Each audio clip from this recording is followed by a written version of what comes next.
Good morning. Channel पर आपका बहुत बहुत स्वागत है। हम आपको यूपी का मैपिंग करवा रहे हैं। चलिए शुरू करते हैं। मैपिंग से पहले हम आपको बता दें कि आपके पास ये वाली बुक होनी चाहिए, ऑक्सफोर्ड यू स्टूडेंट एटलस, और इसी का पृष्ठ हम आपको बताएंगे, उसे ओपन करना है और शुरू करना है। जहाँ से कल हम यूपी का 2-3 जिला देखे, 2-3 शहर देखे थे, उसी से आगे बढ़ते हैं। कल वाला वीडियो अगर नहीं देखे हो तो उसको देख लीजिएगा, ये उसी के आगे से है। चलिए शुरू करते हैं। सबसे पहले आप मैप खोलें अपनी किताब में। ये जो मैप आपको यहाँ वीडियो में दिख रहा है, ये भी यूपी का ही मैप है। एक बॉर्डर है इसका, मैं आपको थोड़ा सा दिखाता हूँ। ये दिख रहा है आपको, ये यूपी का ही मैप का बॉर्डर है। तो ये यूपी का मैप है और ऐसा ही आपको खोलना है। आपके पृष्ठ नंबर 15 खोलें। पृष्ठ नंबर 15 खोलेंगे तो आपको मिलेगा उत्तर प्रदेश, बिहार, झारखंड राजनैतिक लिखा होगा ऊपर जस्ट पृष्ठ के बगल में। तो ये राजनैतिक है। जस्ट पृष्ठ नंबर 14 पे अगर आप देखेंगे तो उत्तर प्रदेश, बिहार और झारखंड प्राकृतिक दिया है, मतलब एक तरफ प्राकृतिक है, एक तरफ राजनैतिक है। तो राजनैतिक में ही चलते हैं। और कोई भी मैपिंग करने से सबसे अच्छा तरीका होता है कि उस मैप का एक केंद्र बिंदु मान लें और उसी के चारों तरफ दाएं बाएं, पूर्व पश्चिम उत्तर दक्षिण घूमकर प्रमुख शहरों को देख लें। तो सबसे पहले आप इस मैप में लखनऊ को खोजिए। आप पृष्ठ 15 पे जो आपका मैप है उसमें आप लखनऊ को खोजिए, उसको गोला करिए। लखनऊ को आप गोला करिए और लखनऊ से आगे बढ़ेंगे तो कल हमने मेरठ देखा था और मुरादाबाद देखा था, रामपुर देखा था। सॉरी, मेरठ नहीं देखा था कल हमने, मुरादाबाद, रामपुर और बिजनौर देखा था कल वाले वीडियो में। आज कुछ प्रमुख शहरों के बारे में और देखेंगे। तो आप ध्यान से देखिएगा, जो मैं बता रहा हूँ ध्यान से देखते चलिएगा। आप जब लखनऊ से बाएं तरफ आगे बढ़ेंगे तो आपको एक जगह बिजनौर मिलेगा ऊपर की तरफ। बिजनौर के नीचे आपको अमरोहा मिलेगा। अमरोहा दिखा आपको? अमरोहा के बारे में थोड़ा सा मैं बताता हूँ। इसका पुराना नाम था ज्योतिबा फुले नगर और ये मुरादाबाद मंडल के अंतर्गत ही आता है अमरोहा। और यहाँ से गंगा नदी गई हुई है। NH-24 जो हाईवे है वो भी यहाँ से गया हुआ है अमरोहा से। नाम अमरोहा कैसे पड़ा थोड़ा जान ले, वैसे कोई जरूरी नहीं है, लेकिन बात यह है कि यहाँ पर स्थानीय लोग जब कोई घूमने टहलने आता था, कोई यहाँ पर आता था कोई बाहर से, तो उसको आम और मछली प्रस्तुत करते थे उसके सम्मान में। तो वही आम और मछली में जो होता था वो रोहू मछली था, तो आम और रोहू मछली देते थे, उसी के नाम पर अमरोहा पड़ गया। बहुत ये कोई काम का नहीं है, मैं वैसे बता रहा हूँ, लेकिन जानते रहिएगा मुरादाबाद मंडल के अंतर्गत आता है। अमरोहा से ज्यादा इंपॉर्टेंट है वो है मेरठ। आप अमरोहा के जस्ट बगल में देखेंगे, अमरोहा के बाएं तरफ आपको मिलेगा मेरठ। आप अपने मैप में देखें, अमरोहा से बाएं तरफ, अमरोहा के बगल में गंगा नदी गई हुई है, दिख रहा होगा आप नीचे की तरफ गई हुई गंगा नदी, और उसके जस्ट बगल पे 58 संख्या जहाँ लिखा है मेरठ मिलेगा। मेरठ के बारे में थोड़ा सा बताता हूँ। मेरठ बहुत इंपॉर्टेंट है। मेरठ को क्रांति नगर और कैंची नगर के नाम से जाना जाता है। यहाँ पर कैंची उद्योग बहुत विकसित है, कैंची यहाँ पर बनाए जाते हैं। और दूसरी बात, ये मेरठ मंडल के अंतर्गत ही मेरठ आता है, ये भी आप जानते रहिए। अगर मेरठ की कुछ और बातें करें जो कि इम्पोर्टेंट है आपके एग्जाम की दृष्टि से, तो यहाँ पर सेंट्रल पोटैटो रिसर्च स्टेशन है। सेंट्रल पोटैटो के चालू सेंट्रल पोटैटो रिसर्च इंस्टीट्यूट है, सॉरी स्टेशन है, मतलब केंद्र है। और यहाँ पर सरदार पटेल कृषि विश्वविद्यालय भी है, ध्यान रखिएगा। सरदार पटेल कृषि एवं प्रौद्योगिकी विश्वविद्यालय है। और जानते हैं यहाँ एक अभ्यारण्य है, उसका नाम है हस्तिनापुर वन्य जीव अभ्यारण्य, वो भी यहीं पर है। तो मेरठ आपको दिख रहा होगा। आगे चलते हैं। एक कहावत और सुन लीजिए। कुछ लोग मानते हैं कि जो लंकापति रावण थे, उनकी जो बीवी मंदोदरी थी वो मेरठ की ही थी, इसलिए कुछ लोग मेरठ को रावण की ससुराल मानते हैं, जानते रहिएगा। और इसके साथ साथ मेरठ को भारत का खेल नगर के नाम से जाना जाता है, ये भी आप जानते रहिएगा। और साथ में एक बात बहुत इंपॉर्टेंट ये भी है कि आप पढ़े होंगे कि अशोक का जो स्तंभ लेख था मेरठ में, उसको फिरोज शाह तुगलक ने मेरठ से ही हटाकर दिल्ली में स्थापित करवाया था, पढ़े होंगे आप। और मैंने बता ही दिया मेरठ में कैंचियों का निर्माण होता है और वाद्य यंत्र, मतलब कि गाने बजाने वाले यंत्रों का भी निर्माण किया जाता है। तो कैंची उद्योग मेरठ का प्रसिद्ध है। चलते आगे। मेरठ के बाएं तरफ आप देखें, मेरठ के बाएं तरफ आप देखेंगे ना तो आपको मिलेगा बागपत। ध्यान से देखें, बागपत मिलेगा। और बागपत के बगल से ही यमुना नदी गई हुई है। देखें, जहाँ दिल्ली लिखा हुआ है, दिल्ली के जस्ट ऊपर बागपत है और बागपत के बगल में देखो एक हरे कलर की लाइन गई हुई है, ये यमुना नदी गई हुई दिल्ली से होकर जाती है। तो इसका मतलब ये भी हम बोल सकते हैं कि बागपत यमुना नदी के किनारे है। जानते हैं बागपत मेरठ मंडल के अंतर्गत ही आता है और इसमें जो यहाँ जो नदी प्रवाहित हो रही कौन सी नदी हो जाएगी? यमुना नदी। ये चीज़ जानते रहेगा। हाँ, एक बात और, आप पढ़े होंगे सुने होंगे महाभारत काल में कि दुर्योधन ने पांडवों को रहने के लिए लाख का महल बनवाया था। याद होगा, उसी मांग लगा दिए थे, सोचे कि लोग जल के मर जाएंगे, तो वो लाख का महल यही बागपत में बनवाया गया था। इसको जानते रहिए। अच्छा, आप अपने मैप में बागपत के नीचे आए तो आपको गाजियाबाद मिलेगा। दिल्ली के बगल में मोदी नगर लिखा हुआ है, दिख रहा होगा।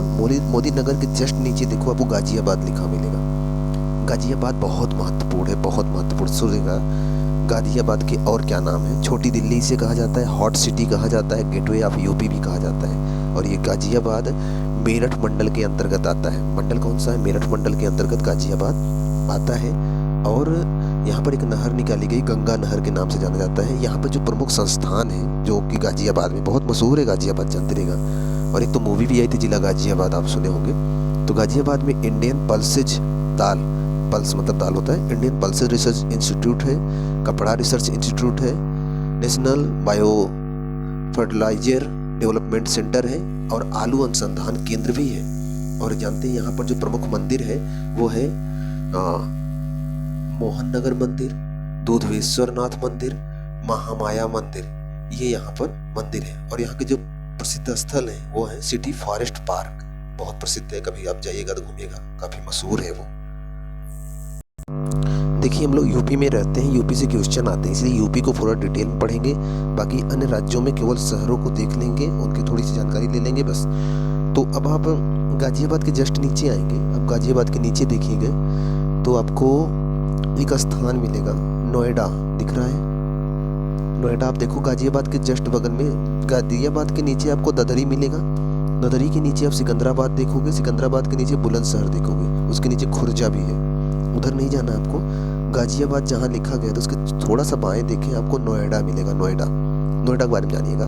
दरअसल ये गौतम बुद्ध नगर के अंतर्गत नोएडा आएगा और ये नोएडा या फिर ग्रेटर नोएडा या सिटी ऑफ अप्रैल के नाम से, परिधान का शहर के नाम से जाना जाता है। और ये मेरठ मंडल के अंतर्गत आता है। और यहाँ पर राष्ट्रीय राजमार्ग संख्या NH-91 गया हुआ है और यमुना नदी और हिंडन नदी यहाँ से गुजरती है, इसको जानते रहिएगा।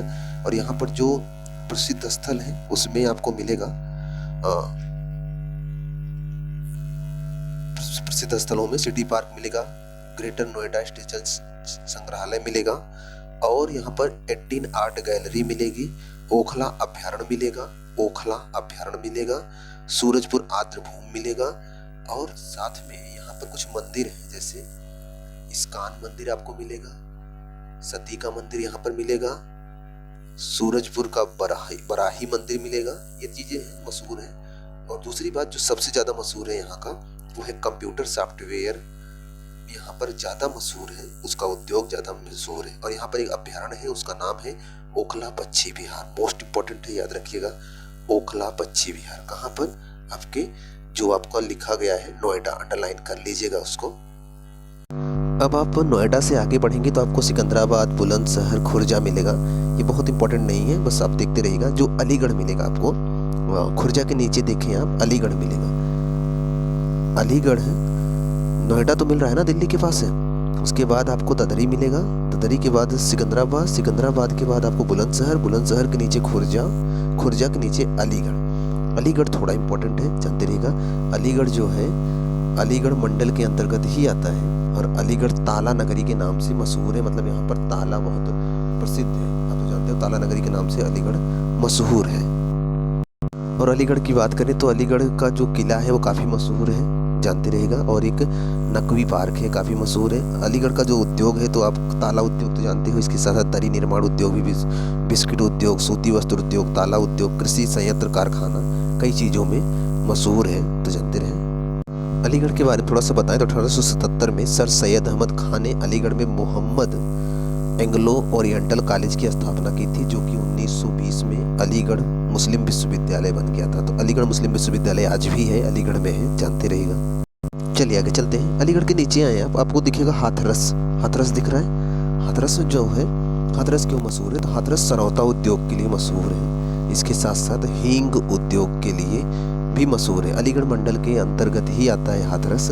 इसका पुराना नाम महामाया नगर था, ये थोड़ा सा जानते रहिएगा। और ये सरौता उद्योग, हींग उद्योग के साथ साथ ये लकड़ी के फर्नीचर के लिए भी जाना जाता है, तो थोड़ा सा इसके बारे में जानते रहिएगा। अब ध्यान से देखिएगा आप, हाथरस के जस्ट बाएं देखें कौन सी नदी गई हुई है?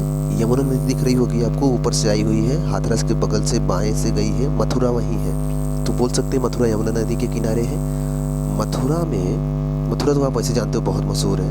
मथुरा जो है आगरा मंडल के अंतर्गत आता है। मथुरा के पुराने जो नाम है थोड़ा जानते रहिएगा। सूरसेन नगरी के नाम से जाना जाता है, सूरसेन नगरी, कृष्ण नगरी, पेड़ों की नगरी, पेड़ों की नगरी, पंडों की नगरी, मधु नगरी और मधुपुरा के नाम से जाना जाता है, और आगरा मंडल के अंतर्गत आता है ये। आप इसको जानते रहेगा। और जानते हैं ये राजस्थान और हरियाणा, राजस्थान इसके बगल में ही आप देखो, मथुरा के जस्ट बगल में राजस्थान है, और ऊपर की तरफ आप उत्तर की तरफ देखोगे तो हरियाणा है, तो याद रखिएगा, ऊपर हरियाणा है और नीचे की तरफ कौन है? राजस्थान है। अब मथुरा के थोड़ा सा ऊपर देखें, आपको वृंदावन लिखा मिलेगा। वृंदावन मथुरा में ही है। और जानते हैं वृंदावन में भगवान श्री कृष्ण ने अपनी बाल लीलाएं की थी, और यहाँ पर कुछ प्रसिद्ध मंदिर है, जैसे गोविंद देव मंदिर, रंगनाथ जी का मंदिर काफी प्रसिद्ध है। थोड़ा सा जानते रहिएगा इसके बारे में। अच्छा, आप मथुरा के जस्ट नीचे आए, मथुरा के जस्ट नीचे आएंगे तो आपको आगरा मिलेगा। आप मैप में देखें अपने, आगरा मिला। आगरा के आप बाएं तरफ देखें तो आपको मिलेगा फतेहपुर सिकरी दिख रहा है। अकबर से जुड़ा हुआ है, बहुत सारी चीजें बने। बुलंद दरवाजा यहाँ बनवाया था, याद होगा आपको। तो अकबर ने गुजरात विजय के समय में बुलंद दरवाजा बनवाया था, फतेहपुर सिकरी की स्थापना अकबर ने की थी। ये सब आप इतिहास में पढ़े होंगे। तो बाएं तरफ है, और कहाँ पर है, किस राज्य में, किस जिले में है? तो आगरा में ही है। और आगरा को तो कई नाम से जानते हैं, जैसे कि ताज नगरी के नाम से जाना जाता है। ताज नगरी मतलब ताजमहल है वहीं पर। पेठा नगरी, वहाँ का पेठा बहुत प्रसिद्ध है, इसलिए इसे कई नामों से जाना जाता है। आप एक बात बोल सकते हो कि भारत में आगरा शहर में यमुना नदी के तट पर विश्व धरोहर एक मकबरा है, आप बोल सकते हो, जिसका नाम है ताजमहल, जिसे किसने बनवाया था? मुगल सम्राट शाहजहां ने बनवाया था, अपनी पत्नी मुमताज महल की याद में बनवाया था। और इसके वास्तुकार कौन थे? उस्ताद अहमद लाहौरी ने इसका डिजाइन बनाया था। और ये जब बना तो इसको यूनेस्को में, अभी इसको, ये सफेद संगमरमर का बना है, आप जानते हो। और ये 1983 में यूनेस्को के विश्व धरोहर में शामिल हुआ था। और ताजमहल जब पूरा हो गया था, उसके बाद ही इनके बेटे थे, शाहजहां के बेटे थे औरंगजेब ने इनको कैद कर लिया, और इनके मरने के बाद आगरे में ही इनको दफना दिया था। इनके जहाँ पर शाहजहां मुमताज का दफन किया गया था, उनके बगल में ही इनको भी दफनाया गया था। तो याद रखिएगा। तो ताजमहल वास्तव में क्या है? एक मकबरा है। एक बात तो जानते हो ना, आगरा को 1504 में सिकंदर लोदी ने आगरा शहर की स्थापना की थी। जनरली आप इतिहास में पढ़े होंगे इस बात को।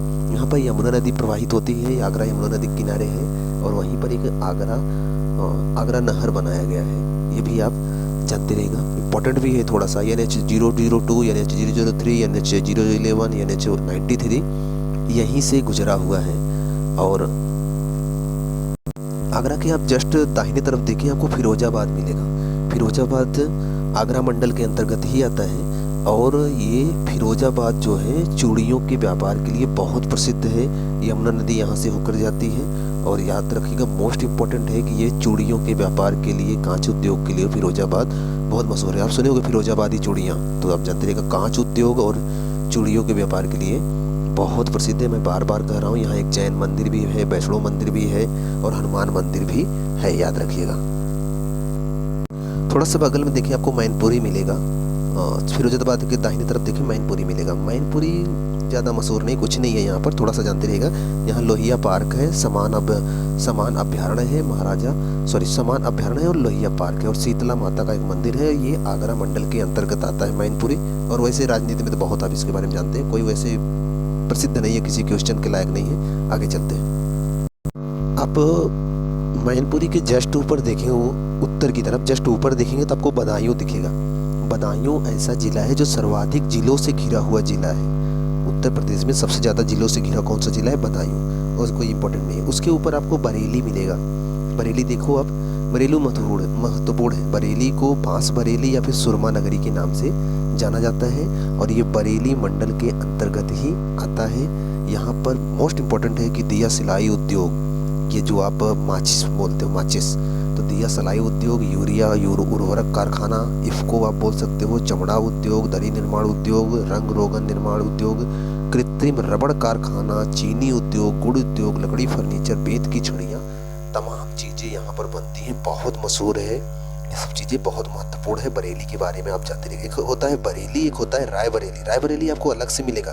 रायबरेली देखना चाहते हैं तो बरेली के जस्ट सामने आप देखो, आपको अगर बरेली से दाहिनी तरफ आओगे तो आपको लखनऊ मिल जाएगा। लखनऊ तो आप सेंटर माने हो ना, लखनऊ ध्यान देखो।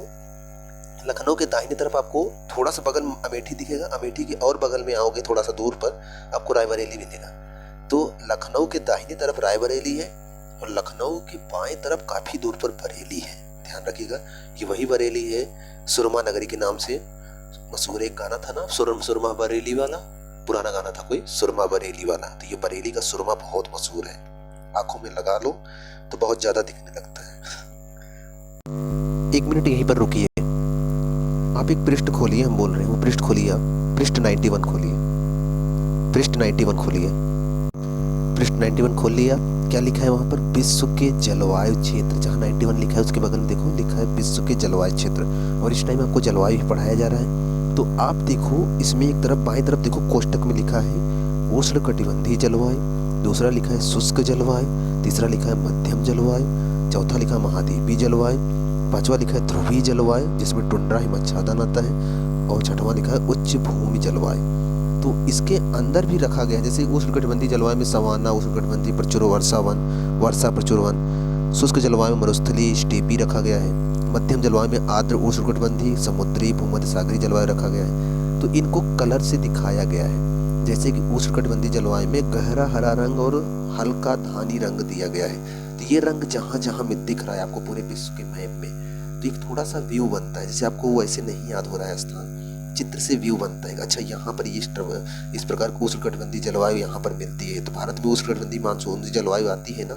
आप देखो हरे रंग वाला क्षेत्र वहाँ गया है कि नहीं, कोलकाता जहाँ लिखा गया है भारत के मैप में, देखो आप उधर गया हुआ है। और धानी जो दिखा रहा है उष्णकटिबंधीय वर्षा प्रचुर वन, तो इधर मिलते हैं। इस प्रकार से ये जलवायु भारत में भी उष्णकटिबंधीय के अंतर्गत मानसूनी वाला भारत में मिलता है। बाकी अफ्रीका में भी मिलता है, दक्षिण अमेरिका महाद्वीप में भी मिलता है।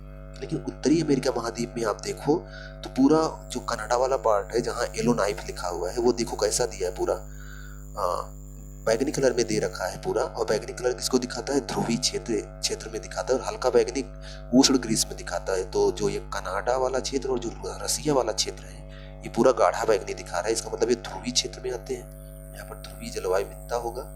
आपको ये सब चीजें नोट करवाई गई थी, मैं थोड़ा सा रिविजन करवा रहा हूँ। और टुंड्रा वाला क्षेत्र देखिए, टुंड्रा और टैगा आपको लिखवाया गया था 65 से 70 अंश और 85 से 90 अंश में। और टुंड्रा वाला आप कलर देखो, हरे कलर में दिख रहा है ना, हरा नहीं है, जो भी कलर है वो कलर आप ऊपर देखो, आपको कनाडा के जस्ट ऊपर येलो नाइफ जहाँ लिखा है कनाडा में, उसके ऊपर देखो आप ग्रीनलैंड के क्षेत्र में, और कनाडा वाला ऊपर वाला पार्ट और रूस का ऊपर वाला पार्ट जहाँ आर्कटिक महासागर लिखा गया उसके ऊपर वाला पार्ट सब उसी कलर में है। इसका मतलब वहां पर टुंड्रा और हिमच्छादन वाला क्षेत्र है। जहाँ गाढ़ा है वो टुंड्रा है, जहाँ हल्का है वहाँ हिमच्छादन है, बर्फ है, ठीक। और उच्च भूमि मतलब कि जहां पर जमीन ज्यादा उठी हुई है वो गहरे भूरे रंग में दिखाया गया है। इसको ध्यान से देख लीजिएगा, थोड़ा सा आपको दिमाग में एक व्यू बन जाएगा कि कैसा है ये क्षेत्र। यही आपको तो बताया जा रहा है इस टाइम, तो इसको एक बार देख लीजिए अच्छे से, टाइम निकाल के पता चल जाएगा। और आपको तो अलग से वैसे मैपिंग भी कराई गई है। चलिए यूपी में चलते हैं, चलिए आगे बढ़ते हैं और हम बरेली से आगे चलते हैं। बरेली से आप आगे देखेंगे दाहिने तरफ तो आपको मिलेगा लखीमपुर खीरी।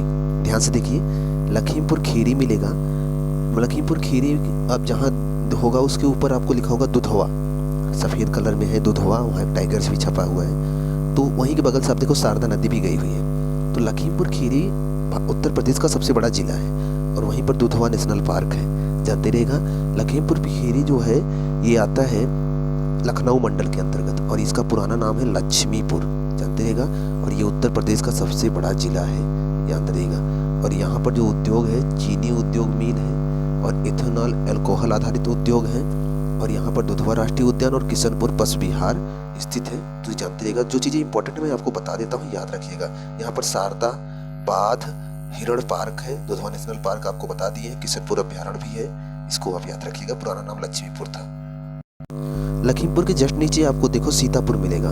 सीतापुर जानते हैं, सीतापुर एक जिला है और ये गुड़, प्लाईवुड, कालीन और दरिया चमड़ा उद्योग के लिए बहुत मशहूर है। थोड़ा सा जानते रहिएगा, यहाँ पर पत्थर, शिवाला मंदिर आदि।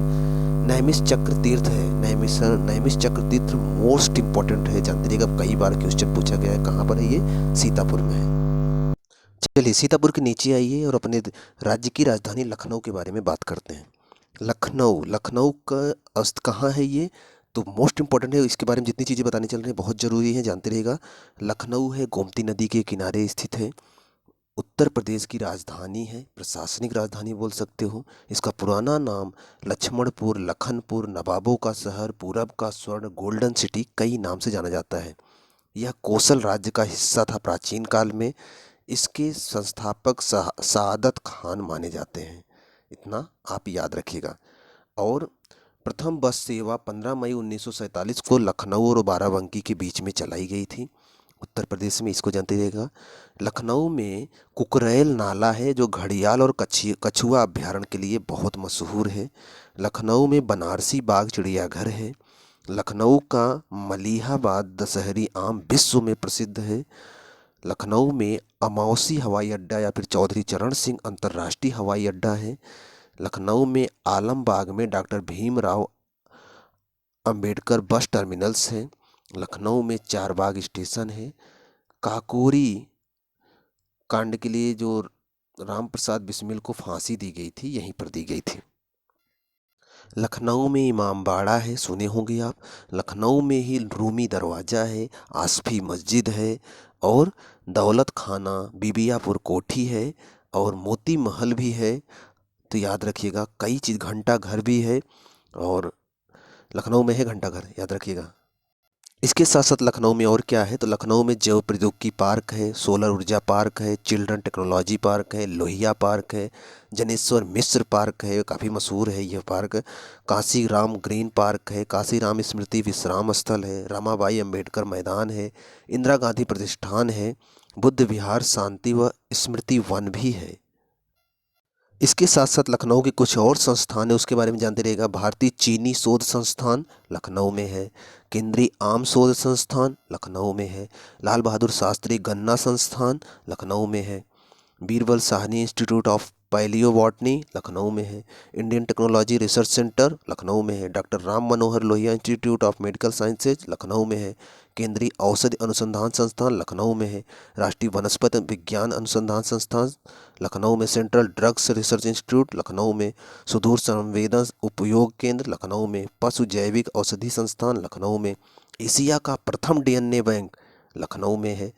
प्रदेश की प्रथम ब्रेन लिपि प्रेस भी कहाँ थी? लखनऊ। ब्रेन लिपि तो आप समझते हो ना, अंधों की जो लिपि होती है। एक क्वेश्चन कई बार पेपर में पूछा गया है, डॉक्टर भीमराव अंबेडकर विश्वविद्यालय कहाँ है? तो लखनऊ में है। राम मनोहर लोहिया राष्ट्रीय विश्वविद्यालय भी लखनऊ में है। डॉक्टर एपीजे अब्दुल कलाम प्रौद्योगिकी विश्वविद्यालय लखनऊ में है। इसके साथ साथ लखनऊ विश्वविद्यालय लखनऊ में होगा। भातखंडे संगीत विश्वविद्यालय कहाँ पर है? ये भी लखनऊ में है, इसको भी आज जानते रहेगा। छत्रपति साहू जी महाराज आयुर्विज्ञान विश्वविद्यालय, ये भी लखनऊ में है। बाबू बनारसी दास विश्वविद्यालय, ये भी लखनऊ में है। इंटीग्रल विश्वविद्यालय, ये भी लखनऊ में है। जानते हो आप, लखनऊ तो नवाबों का शहर रहा है। जो नवाब थे वहाँ के अंतिम नवाब लखनऊ के थे, उनका नाम था वाजिद अली शाह, लखनऊ के अंतिम नवाब थे। और आप नाम सुने होंगे लीला सेठ, ये हाई कोर्ट की प्रथम महिला मुख्य न्यायाधीश थी। तो लीला सेठ का जन्म भी लखनऊ में ही हुआ था 1930 में। और जानते हैं कहाँ पर प्रथम महिला बनी थी जज? तो ये बनी थी हिमाचल प्रदेश में। भारत के पहले मुस्लिम मुख्य न्यायाधीश, आप नाम सुनोगे, एम हिदायतुल्लाह, उनका भी जन्म लखनऊ में ही हुआ था, 1905 में लखनऊ में हुआ था। और 1857 की क्रांति में लखनऊ से किसने क्रांति का नेतृत्व किया था? बेगम हजरत महल ने लखनऊ से ही किया था। उनके बेटे का नाम क्या था? विरजिस कादिर, नाम सुने होंगे आप। आप लखनऊ की दाहिने तरफ देखो तो आपको रायबरेली मिलेगा। रायबरेली में जो चीज़ें प्रसिद्ध हैं वो, जैसे कि वहाँ शारदा नहर परियोजना है, उसको जानते रहेगा। Indira Gandhi memorial botanical garden है, इसको आप जानते रहेगा। इसके अलावा कुछ विशेष नहीं है। हाँ, यहाँ पर टेलीफोन उद्योग काफ़ी मशहूर है यहाँ का, कई बार पूछा भी गया है। लकड़ी आधारित चीज़ें बहुत बनती हैं, इलेक्ट्रॉनिक्स चीज़ें बनती हैं। और यहाँ एक अभ्यारण्य है, अभ्यारण्य का नाम है समसपुर पक्षी अभ्यारण्य। कहाँ पर है ये है रायबरेली में। यहाँ मिलेगा आपको रायबरेली, आप उसमें देखें दाहिने तरफ आपको मिलेगा रायबरेली। आगे चलते हैं। आप रायबरेली के बाएं तरफ देखें, रायबरेली के बाएं तरफ आपको मिलेगा, दिख रहा होगा। पहली बात तो आप रायबरेली के पास देखें, वहाँ पर एक छोटा सा रेड कलर में हवाई जहाज़ छपा है, इसका मतलब वहाँ पर हवाई अड्डा है, इसको जानते रहिएगा। रायबरेली के बाएं तरफ आप देखोगे तो कानपुर दिखेगा, कानपुर दिख रहा होगा, उसके नीचे अकबरपुर लिखा है। तो कानपुर का पुराना नाम है उत्तर भारत का, इसे मैनचेस्टर कहते हैं, जानते हो ना आप, उद्योग नगर कहते हैं इसे, पुराना नाम कानपुर भी है। और ये उत्तर भारत का मैनचेस्टर बोला जाता है, कानपुर मंडल के अंतर्गत आता है, जानते रहेगा। और गंगा नदी यहाँ से गई हुई है, ऊपरी गंगा निचली गंगा नहर परियोजना यहाँ बनाया गया है। यहाँ पर जो तीर्थ स्थल हैं, ये जो यहाँ पर तीर्थ स्थल हैं वो हैं भीतरगांव, राधा कृष्ण जे मेमोरियल मंदिर, चर्च है यहाँ पर। और यहाँ पर चमड़ा उद्योग काफ़ी मशहूर है, ये तो जानते हो कानपुर में बहुत चमड़ा उद्योग है, खादी और सीमेंट उद्योग है, मशीनें उपकरण ऑटोमोबाइल पुर्जे बनाए जाते हैं यहाँ पर, नकली आभूषण बनाए जाते हैं, हैंडलूम बनाया जाता है, औषधि मसाला बहुत सारी चीज़ें चमड़े से बनाई जाती हैं, कानपुर इसके लिए मशहूर है, जानते रहेगा।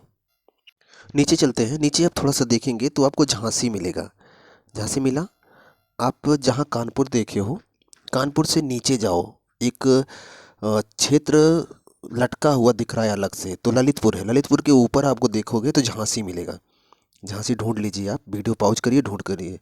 कानपुर के नीचे अकबरपुर, अकबरपुर से नीचे जाएंगे थोड़ा और नीचे तो ओरई दिखेगा, कालपी, कालपी ओरई, ओरई के नीचे आपको झांसी मिलेगा।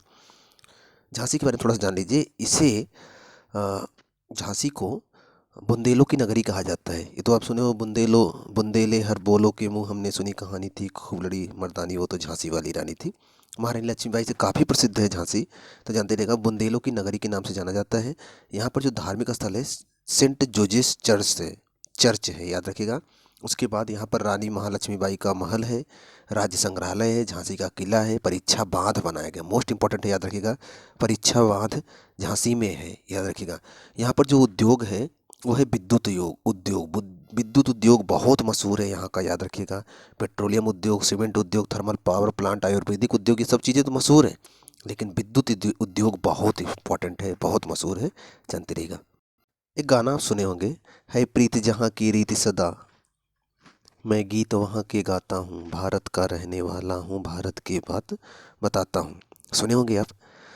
ये गाना जिन्होंने लिखा था उनका नाम था इंदिवर साहब, उत्तर प्रदेश के झांसी में ही जन्म लिए थे। इनका पूरा वैसे नाम तो इंदिवर था, नहीं तो इनका वास्तविक नाम श्यामलाल बाबू राय था। और गीतकार बनने ये मुंबई पहुंचे थे, वहाँ पर मेल्हार फिल्म के लिए इन्होंने गीत लिखा था, बहुत सारे गीतें लिखे थे, तो याद रखिएगा। एक गाना और सुने होंगे, दिल ऐसा किसी ने मेरा तोड़ा। चलिए गाने को छोड़िए, जानते रहेगा, झांसी बहुत मशहूर है। झांसी के नीचे आप देखो तो ललितपुर मिलेगा। ललितपुर ऐसा जिला है जो 3 तरफ से मध्य प्रदेश से घिरा है, एक तरफ से झांसी से लगकर उत्तर प्रदेश से जुड़ा हुआ है, बहुत इंपॉर्टेंट है, याद रखिएगा। और ललितपुर में ही जो प्रसिद्ध एक तीर्थ स्थल है उसे बोलते हैं दशावतार का मंदिर, झांसी और ललितपुर के बॉर्डर में है। और यहाँ पर महावीर वन्यजीव अभ्यारण्य भी है, याद रखिएगा। अब झांसी से बाएं तरफ आएंगे तो आपको मऊ रानीपुर मिलेगा, उसके बगल में महोबा मिलेगा। महोबा, अगर महोबा की बात करें तो इसका पुराना नाम महोत्सव नगर है, जानते रहेगा, महोत्सव नगर के नाम जाना जाता है। यहाँ पर विजय सागर पक्षी विहार है, जानते रहेगा। महोबा के जस्ट बगल में आएंगे तो बाधा मिलेगा, और बादा का पुराना नाम बुंदेलखंड था, जानते रहेगा। और बादा के जस्ट बगल में अगर आप आएंगे तो बादा के बगल में आपको मिलेगा चित्रकूट। चित्रकूट का पुराना नाम है वनवास नगर, राम यहाँ गए थे, आप जानते हो। छत्रपति साहू जी महाराज नगर के नाम से भी इसे जाना जाता है चित्रकूट को। चित्रकूट में लकड़ी के खिलौने बनाए जाते हैं। और यहाँ पर कलिंजर का किला है, कलिंजर आप सिरसा सूरी से संबंधित एक किला आप जानते होंगे, तो कलिंजर का किला है यहाँ पर चित्रकूट में, इसको भी जानते रहेगा। चित्रकूट के बगल में आप देखेंगे कौशाम्बी है, दिख रहा है, कौशाम्बी बहुत मशहूर है, और ये आद्य नगरी के नाम से जाना जाता है कौशाम्बी। और ये प्रयागराज मतलब इलाहाबाद मंडल के अंतर्गत आता है कौशाम्बी। यहाँ पर जो है दुर्गा देवी, शीतला देवी, श्री राम आदि के मंदिर पाए जाते हैं। और खाद्य प्रसंस्करण, केलाओं का और कृषि अनुसंधान के बारे में यहाँ पर बहुत सारे संस्थान बनाए गए हैं, तो जानते रहेगा। और कौशाम्बी तो आप जानते हो बौद्ध धर्म और जैन धर्म का एक केंद्र के रूप में विकसित हुआ है, तो काफ़ी मशहूर है कौशाम्बी। जैन बौद्ध दोनों धर्मों का पवित्र तीर्थ स्थल है, ये आप जानते रहिएगा, वैसे मैंने आपको इसके बारे में बताया है, बहुत इंपॉर्टेंट है। कौशाम्बी के जस्ट बगल में आपको प्रयागराज मिलेगा, दिखा आपको। प्रयागराज के ऊपर पहले चलते हैं। प्रयागराज के ऊपर आप देखो प्रतापगढ़ है। प्रतापगढ़ को बेला भवानी नगर या फिर राजाओं का गढ़ कहा जाता है, इतना जानते रहेगा। और प्रयागराज भी, सॉरी प्रतापगढ़ है, प्रयागराज के जस्ट ऊपर प्रतापगढ़ है। तो प्रतापगढ़ को बेला भवानी नगर अथवा राजाओं का गढ़ कहा जाता है। और ये इलाहाबाद मतलब प्रयागराज मंडल के अंतर्गत ही प्रतापगढ़ आता है। तो आंवला की खेती यहाँ बहुत, मतलब आंवला बहुत ज़्यादा होता है, आप इसको तो जानते होंगे, इसको बताने की ज़रूरत नहीं है। यहाँ पर भीमराव अंबेडकर पक्षी विहार है, प्रतापगढ़ में मशहूर है और जानते रहेगा। उसके बाद भक्ति धाम, घुमेश्वर नाथ धाम, बाबा भय हर हरणनाथ आदि यहाँ पर मंदिर भी हैं, जानते रहेगा। शारदा नहर इधर से गई है, इसको भी जानते रहेगा। अब आप प्रतापगढ़ के नीचे आए तो आपको प्रयागराज मिलेगा। प्रयागराज तो वैसे जनरली जानते हो, हवाई अड्डा भी है, क्योंकि वहाँ पर हवाई, देखो जहाँ जहाँ भी हवाई जहाज छपे हैं समझ लो वहाँ हवाई अड्डा है। तो इसका पुराना नाम संगम नगरी, कुंभ नगरी, तीर्थराज भी इसे कहते हैं, इतना तो आप जानते हो। और प्रयागराज मंडल के अंतर्गत ही प्रयागराज आता है। गंगा यमुना सरस्वती का संगम है, ये भी आप जानते हो। बड़े हनुमान हैं यहाँ पर, ये भी जानते हो। और अकबर ने यहाँ किला भी बनवाया था, याद होगा आपको। इसके अलावा यहाँ अल्फ्रेड पार्क है, नवीन यमुना सेतु मतलब यमुना पुल है, खुसरो बाग है, आनंद भवन है, इलाहाबाद विश्वविद्यालय है। इसके अलावा यहाँ पर मूंज रस्सी जो होते हैं, मूंज उद्योग, गैस सिलेंडर एवं प्रेशर उद्योग है। यहाँ के इलाहाबाद के बालू से शीशा बनाया जाता है, इसको भी जानते रहेगा। बालू उद्योग भी यहाँ काफ़ी मशहूर है, इसे तीर्थराज के नाम से जाना जाता है। गंगा यमुना नदियों का संगम है। यहाँ पर प्रत्येक 6 वर्ष में कुंभ और 12 वर्ष में महाकुंभ का आयोजन होता है। ये सब चीज़ें आप जानते हो। हर्षवर्धन जो था प्रति 5 वर्ष में प्रयाग में महामोक्ष परिषद का आयोजन करता था। हर्षवर्धन का तो नाम सुने होंगे आप। अकबर ने ही प्रयाग का नाम बदलकर इलाहाबाद रखा था, मतलब इसका अर्थ होता है ईश्वर का निवास स्थान, इसको याद रखिएगा। 1858 से लेकर 1921 तक इलाहाबाद उत्तर प्रदेश की राजधानी भी रही है, तो याद रखिएगा इसको। हॉकी के जादूगर जानते हो, मेजर ध्यानचंद का जन्म भी इलाहाबाद में हुआ था, ये तो आप जानते होंगे। अब इलाहाबाद से संबंधित है हमारे महानायक अमिताभ बच्चन, थोड़ा उनके बारे में जान लेते हैं। इनको दादा साहब फाल्के पुरस्कार दिया गया था, आप जानते होंगे। थोड़ा सा इनके बारे में जानते हैं। अमिताभ बच्चन का जो जन्म हुआ था, ये हुआ था 11 अक्टूबर 1942 को, इलाहाबाद मतलब प्रयागराज उत्तर प्रदेश में। इनके पिता का नाम हरिवंश राय बच्चन था, माता का नाम तेजी बच्चन था, पत्नी का नाम जया बहादुरी बच्चन था। इनके 2 बच्चे थे, श्वेता बच्चन और लड़का का नाम था अभिषेक बच्चन, जानते हो।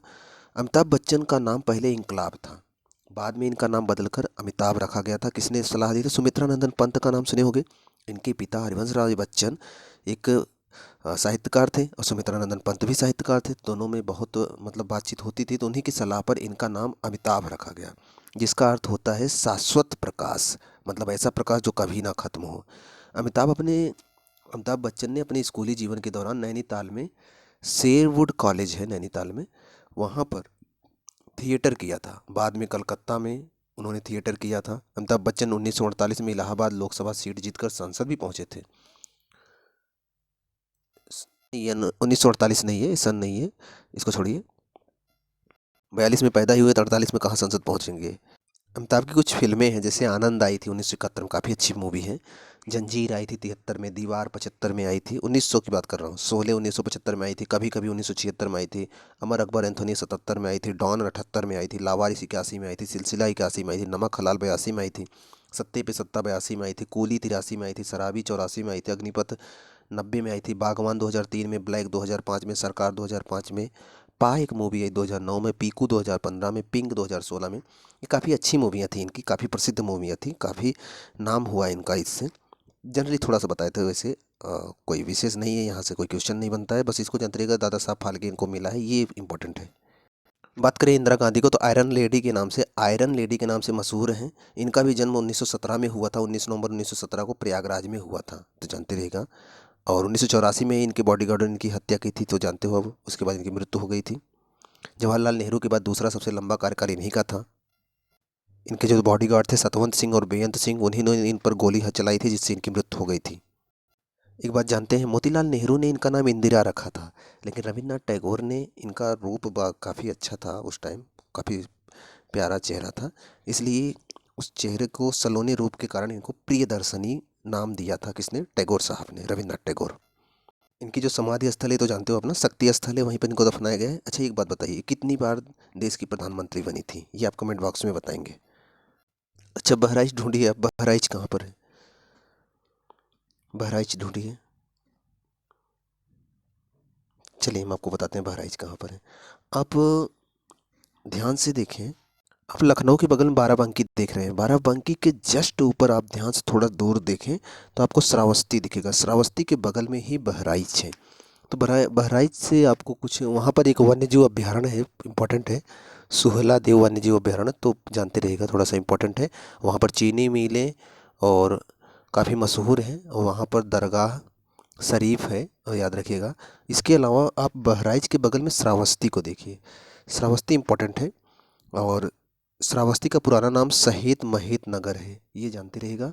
और यहाँ पर सुहलादेव वन्यजीव अभ्यारण्य है, याद रखिएगा, दोनों में फैला हुआ है, बहराइच में और श्रावस्ती में, तो ये आप जानते रहिएगा। पेपर उद्योग है, धातु उद्योग है, लकड़ी उद्योग है, श्रावस्ती में है। आगे चलते हैं, आप महाराजगंज ढूंढिए, महाराजगंज, महाराजगंज में आपको दिखाते हैं। आप उत्तर प्रदेश में एकदम दाहिने तरफ आए, ऊपर की तरफ आपको महाराजगंज मिलेगा, एकदम ऊपर की तरफ महाराजगंज मिलेगा।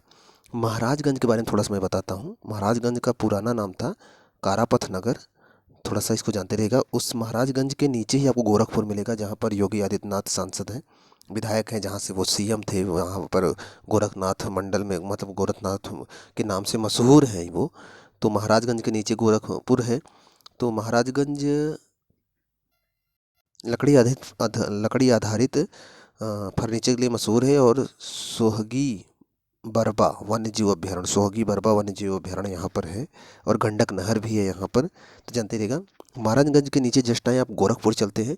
गोरखपुर का पुराना नाम है नाथनगर या फिर गोरखधाम। यहाँ के जो प्रसिद्ध उद्योग हैं, चीनी मिल है, वस्त्र सर्जिकल उद्योग है, खाद्य उद्योग हैं, यहाँ पर काफ़ी मशहूर हैं ये सब चीज़ें। और गोरखपुर जानते हैं, राप्ती नदी के तट पर एक बार क्वेश्चन पूछा गया है, बाबा गोरखनाथ से मशहूर है गोरखपुर, तो महायोगी गोरखनाथ का तपस्थली है, ये भी जानते रहेगा।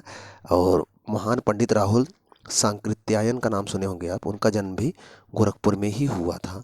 और यहाँ पर से यहीं पर है ऐतिहासिक घटना, जो चौरी चौरा हुआ था, चौरी चौरा कांड याद होगा, 1922 में हुआ था। एक थाने में कुछ अंग्रेजों को जला दिया गया था, तो वो चौरी चौरा स्थान यहाँ पर है, गोरखपुर में ही है।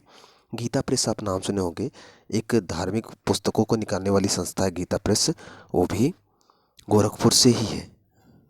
गोरखपुर के नीचे आप देखो देवरिया मिलेगा, देवरिया का पुराना नाम है देवीदारण्य, ये पुराना नाम है। और यहाँ पर नहरें हैं, घाघरा सरयू नहर है, छोटी गंडक नहर है, और यहाँ पर एक आश्रम है, देवराहा बाबा आश्रम। और यहाँ पर जो उद्योग है, चीनी मिल, चावल उद्योग, आटा मिलें यहाँ पर प्रसिद्ध हैं, थोड़ा सा जानते रहेगा इसके बाद। और देवरिया के थोड़ा सा नीचे आप देखेंगे तो पहले तो देवरिया के नीचे से जो नदी गई हुई है, कौन सी नदी है वो, और नदी के जस्ट नीचे से आप देखोगे तो आजमगढ़ मिलेगा आपको। आजमगढ़ का पुराना नाम है कैफी आजमी नगर, कैफी आजमी नगर जानते होगे, आजमगढ़ का पुराना नाम है। और आजमगढ़ में जो उद्योग है, काली मिट्टी के बर्तन बहुत मिलते हैं, कृषि और हथकरघा, पावर प्लांट, पावर लूम भी बहुत मशहूर है। और यहाँ पर जूट की रस्सियाँ, यार्न काटन की रस्सियाँ भी बहुत मशहूर मिलती हैं। आप उसके नीचे देखेंगे, अगर आप देवरी आजमगढ़ के जस्ट सामने देखेंगे तो मऊ मिलेगा, मऊ दाहिने तरफ, आजमगढ़ के जस्ट सामने दाहिने तरफ मऊ मिलेगा, मऊ के दाहिने तरफ आपको बलिया मिलेगा। बलिया उत्तर प्रदेश का सबसे पूर्वी जिला है, इसका पुराना नाम है बागी बलिया नगर। और यहाँ पर एक बहुत प्रसिद्ध मेला लगता है, उस मेला का नाम है ददरी मेला। और यहाँ पर बिंदी उद्योग समझते हो, जो माथे पे बिंदी लगाई जाती है, तो बिंदी उद्योग, और यहाँ का जो बिंदी उद्योग है काफ़ी मशहूर है, जानते रहेगा, बहुत मशहूर है बिंदी उद्योग यहाँ का। अब बलिया से सुने हो कि चित्तू पांडे ने ही 1942 में समांतर सरकार बनाया था, भारत छोड़ो आंदोलन के समय अस्थाई सरकार बनाया था, याद होगा आपको। मंगल पांडे का नाम सुने होंगे, मंगल पांडे का जन्म भी बलिया के नागवा गांव में ही हुआ था 1827 को। देखो आपको जौनपुर दिख रहा है, जौनपुर, जौनपुर के बगल में प्रतापगढ़ तो हो चुका है। जौनपुर के बारे में थोड़ा सा जानते हैं। जौनपुर को सिराज हिंद के नगर के नाम से जाना जाता है, वाराणसी मंडल के अंतर्गत जौनपुर आता है। यहाँ का जो धार्मिक स्थल है, अटाला मस्जिद और जामी मस्जिद काफ़ी मशहूर है, जौनपुर में मिलेगा आपको। और यहाँ का कालीन और ऊनी दरी निर्माण उद्योग काफ़ी मशहूर है, याद रखिएगा। फिरोज शाह ने फिरोज शाह ने 1393 में अटाला मस्जिद की नींव डाली थी, लेकिन 1408 में इब्राहिम शाह ने इसे पूरा करवाया था। इब्राहिम शाह ने जामी मस्जिद का भी एवं बड़ी मस्जिद का भी निर्माण करवाया था। तो अकबर के शासनकाल में आपको इलाहाबाद जौनपुर में शाही पुल मिलेगा। तो शाही पुल जो जौनपुर में शाही पुल है, अकबर के शासनकाल में उसे पूरा करवाया गया था। तो ये सब चीज़ें आप जानते रहेगा, इंपॉर्टेंट भी हैं ये। अच्छा, जौनपुर के थोड़ा सा बगल में देखो आपको गाजीपुर मिलेगा। गाजीपुर का पुराना नाम है काशी की बहन। वाराणसी मंडल के अंतर्गत ये भी आता है। यहाँ पर नौगढ़ बांध परियोजना है। यहाँ पर गंगा, गोमती, कर्मनाशा आदि नदियाँ बहती हैं। और यहाँ पर भीतरी नामक एक प्रसिद्ध स्थान है, भीतरी नामक। भीतर गाँव और भीतरी स्तंभ लेक, आप तमाम चीज़ें सुने होंगे, तो यहाँ पर है। गाजीपुर जनपद को गुलाब इत्र या फिर गुलाब जल के उत्पादन के लिए जाना जाता है। अब गाजीपुर के नीचे देखो आपको चंदौली मिलेगा। इसमें दिया है कि नहीं, एक मिनट, नहीं दिया है। गाजीपुर के बगल में बक्सर दे रखा है, तो चंदौली भी यहीं पर बगल में। थोड़ा मैं बता देता हूँ, चंदौली को उत्तर प्रदेश में धान का कटोरा कहा जाता है। बहुत इंपॉर्टेंट है, कई बार पूछा गया है। यहाँ पर कर्मनाशा, चंद्रभागा, गंगा नदियाँ बहती हैं। नौगढ़ नहर परियोजना चंद्रप्रभा नहर परियोजना है यहाँ पर। यहाँ पर चंद्रप्रभा वन्य जीव अभ्यारण्य भी है चंदौली में, तो जानते रहेगा इसको। अच्छा, गाजीपुर के नीचे आपको बनारस मिलेगा। वाराणसी वो तो मिलेगा, आप ध्यान से देखिएगा। गाजीपुर के नीचे आपको वाराणसी मिलेगा। इसके बारे में थोड़ा जानते हैं। इसका पुराना नाम है विश्वनाथ नगरी, मुक्ति नगर, घाटों का नगर, मंदिरों का शहर, धार्मिक राजधानी, भगवान शिव की नगरी, दीपों का शहर, ज्ञान की नगरी, बनारस और काशी, कई नाम से जाना जाता है। वाराणसी मंडल के अंतर्गत ही आता है ये। और यहाँ पर जो धार्मिक स्थान है, सारनाथ और काशी विश्वनाथ काफ़ी प्रसिद्ध है। और यहाँ का गंगा तट काफ़ी प्रसिद्ध है। मोदी जी यहीं से सांसद हैं, ये तो आप जानते हो। इसके अलावा यहाँ पर कछुआ वन्य जीव अभ्यारण्य है, वन्य जीव विहार है, कछुआ वन्य जीव विहार है। इसके अलावा यहाँ पर उच्च तकनीक के रेशम की बुनाई, डिजाइनिंग क्लस्टर होता है, ये सब चीज़ें जानते रहेगा। इसके अलावा यहाँ पर ईंटों का उत्पादन, विद्युत इकाइयाँ बनाई जाती हैं, कृषि आधारित चीज़ें बनाई जाती हैं, पीने योग्य चीज़ें भी यहाँ पर बनाई जाती हैं। काशी को मंदिरों का शहर या फिर भारत की धार्मिक राजधानी, भगवान शिव की नगरी, दीपों का शहर, ज्ञान की नगरी आदि नामों से भी जाना जाता है। वाराणसी की आप बाएं तरफ देखें, आपको भदोही मिलेगा। भदोही को, वाराणसी के आप जस्ट बाएं तरफ देखेंगे तो आपको भदोही मिलेगा। और भदोही को कालीन सिटी के नाम से जाना जाता है, क्योंकि यहाँ के कालीन विश्व प्रसिद्ध हैं। आप कई बार पेपर में भी इससे क्वेश्चन पाए होंगे। और यहाँ का कालीन उद्योग विश्व प्रसिद्ध है, याद रखिएगा। और इसके पास में ही यहाँ से जो नहरें गई हैं, गंगा, वरुणा नहर, असमी, मोरवा नहर आदि यहाँ से गई हुई हैं। यहाँ पर हरिहर नाथ मंदिर और सीतामढ़ी मंदिर भी है, जो कि बहुत प्रसिद्ध है।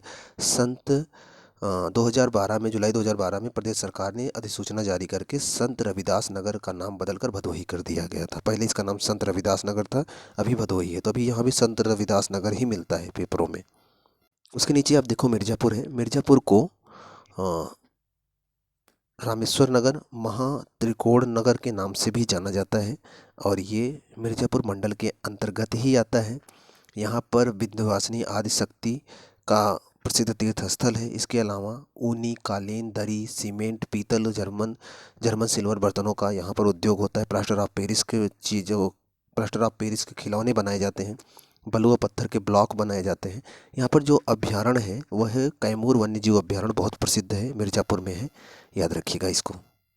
सबसे नीचे जाएंगे आपको तो रेणुकूट जो दिख रहा है सोनभद्र में है। तो सोनभद्र जिला है, उसी में है रेणुकूट। गोविंद बल्लभ पंत सागर दिख रहा है, वहाँ पर एक झील है, रेणुकूट में बनाया गया है। तो ये आता है किसके अंतर्गत, सोनभद्र के अंतर्गत।